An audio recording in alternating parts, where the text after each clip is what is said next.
Aaron Rodgers, you and the Green Bay Packers just won the Super Bowl. What are you going to do next? I'm going to Disney World! I'm going to Disney World.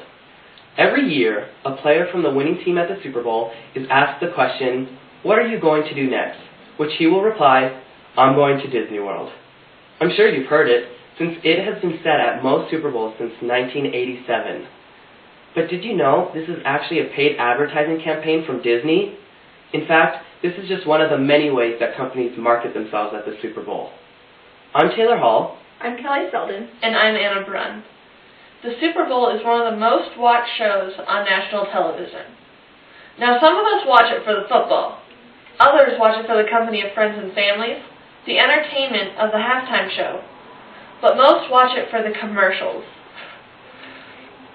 By making those commercials something that people look forward to, businesses have the great opportunity of selling their product and themselves.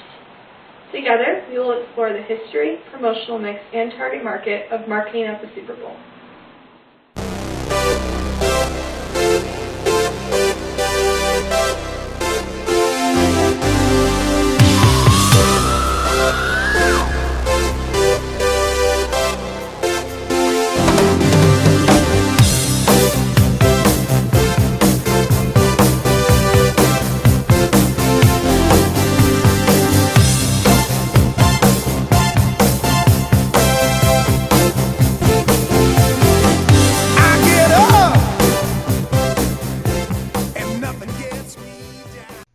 In 1920, 7 football teams came together to form the American Professional Football Conference.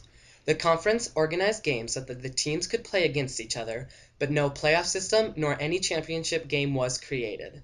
It wasn't until 1933 that the first championship football game was played, but even then, it wasn't very popular as baseball was America's pastime.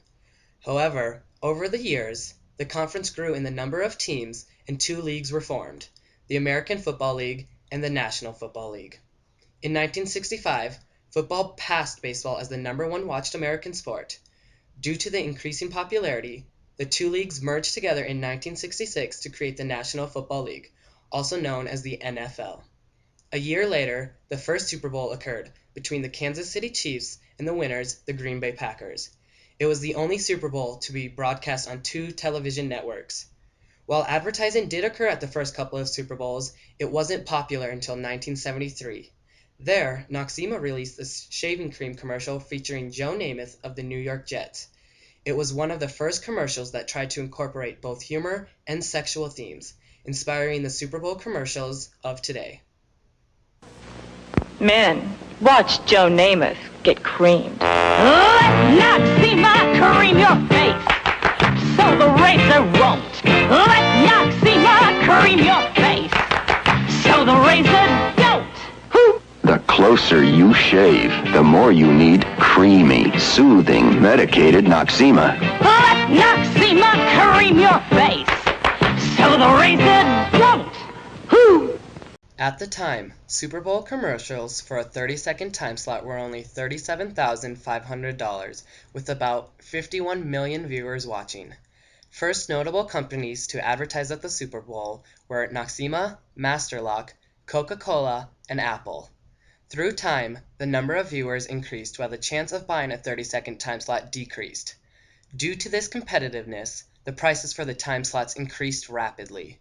Last year, at Super Bowl 45 between the Pittsburgh Steelers and the winners, the Green Bay Packers, a 30-second commercial cost about $3 million, with about 111 million viewers from the United States and about 165 million viewers globally. The promotional mix is key to reaching target markets. It is the combination of 4 elements: personal selling, public relations, sales promotion, and advertising. When it comes to the Super Bowl, advertising is not the only part of the promotional mix that takes place. However, it is one of the main components. A business can really thrive in reaching its target market when it incorporates a promotional mix. Personal selling, though, isn't exactly a part of the promotional mix for Super Bowl marketing because it involves communication only between 2 people. However, the other 3 are part of the Super Bowl promotional mix. Another branch of the promotional mix is public relations, which helps the company gain public understanding and acceptance. Publicity is a very large part of this, and the great part is that the company does not generate it or even pay for it.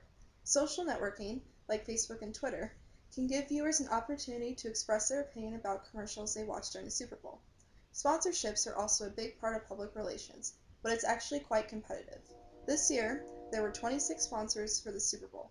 Take beer, for example. Anheuser-Busch has already locked in their sponsor position up until 2014. Many sponsorships appear during shows such as Halftime and Postgame. Cadillac sponsors the Postgame Report, and Gatorade sponsors Media Day. We have students here at UNC. What's your favorite thing about the Super Bowl? My favorite thing about the Super Bowl is definitely the commercials. Commercials. Commercials and that halftime show. Commercials. I love watching the commercials. The commercials. I'd have to say commercials. The commercials. I like the football. Advertising appears to be the largest element within promoting during the Super Bowl. Clearly, launching a commercial during the big game is not cheap. Back in 1967, when commercials were first airing during the Super Bowl, a 30-second slot was only a mere $37,500. Now, the price is outrageous, approximately $3 million for a half-a-minute segment.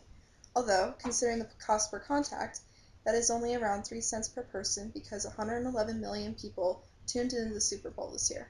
Still, the price still looks to be much more expensive than other televised events throughout the year. For example, to run a commercial during the Olympics, the cost is only $600,000. Of course, when a company spends such a large amount on one 30-second commercial, the effectiveness ought to be present.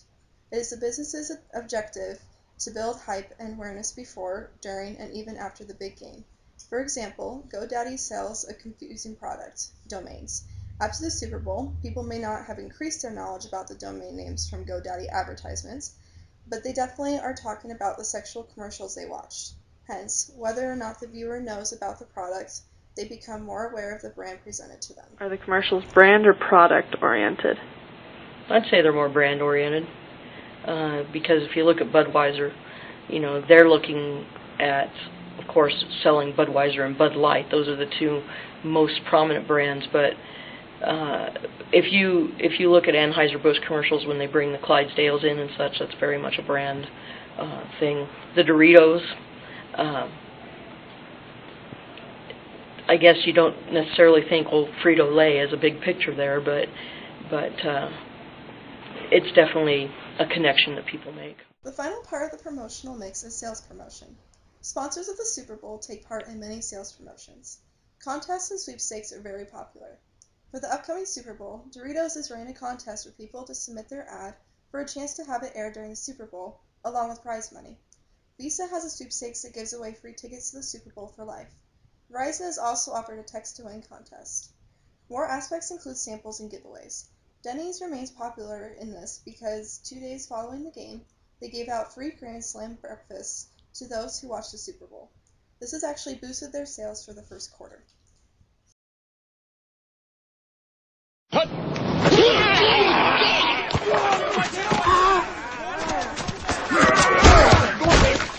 come on!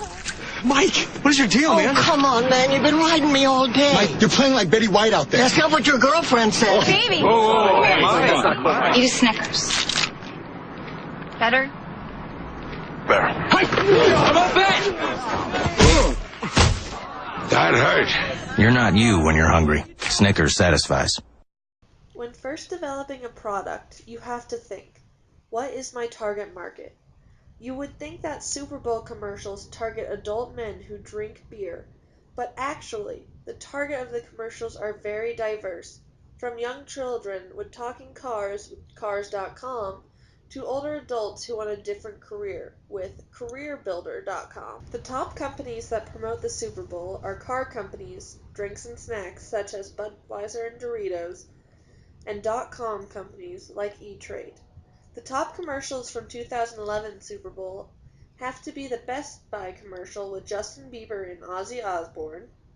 It's Bieber, 6G Fever. What's a 6G? What the f***'s a Bieber? I don't know, kind of looks like a girl. Or the Volkswagen Force commercial.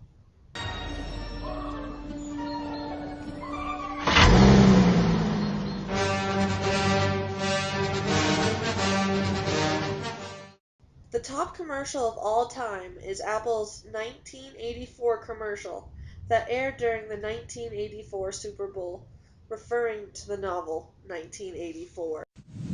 Today we celebrate the first glorious anniversary of the information purification directives. We have created, for the first time in all history, a garden of pure ideology, where each worker may bloom, secure from the pests of a contradictory thoughts. Our unification of thoughts is more powerful a weapon than any fleet or army on earth. We are one people, with one will, one resolve, one cause. Our enemies shall talk themselves to death, and we will bury them with their own confusion. We shall prevail. On January 24th, Apple Computer will introduce Macintosh. And you'll see why 1984 won't be like 1984. The similarities between the commercials shown are uncanny. Most car commercials are the average driving down the road format. E-Trade has many commercials, but they are all similar to each other with the same talking baby in each one. Even though the demographics seem very straightforward, companies have started to target different markets.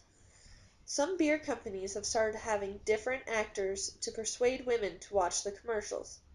About 40% of the Super Bowl audience is women, so changing their demographics are a wise choice on their part. Many commercials target the younger generation with quirky and funny commercials, like the one of the 2010 Doritos commercial.